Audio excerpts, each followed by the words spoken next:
Welcome to our step-by-step guide on making soft and fluffy bread. Get ready to discover the secrets to achieving the perfect texture and taste. To start, gather your ingredients: flour, yeast, salt, sugar, and water. Having everything ready will make the process smoother. In a large bowl, combine the flour, yeast, salt, sugar, and water. Mix until a soft and sticky dough forms. Transfer the dough onto a floured surface and knead it for about 10 minutes. This will develop the gluten and give the bread its structure.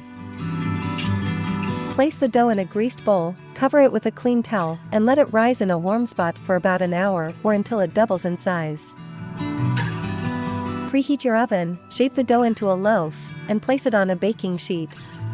Bake at the recommended temperature until the bread is golden brown and sounds hollow when tapped. Thanks for watching.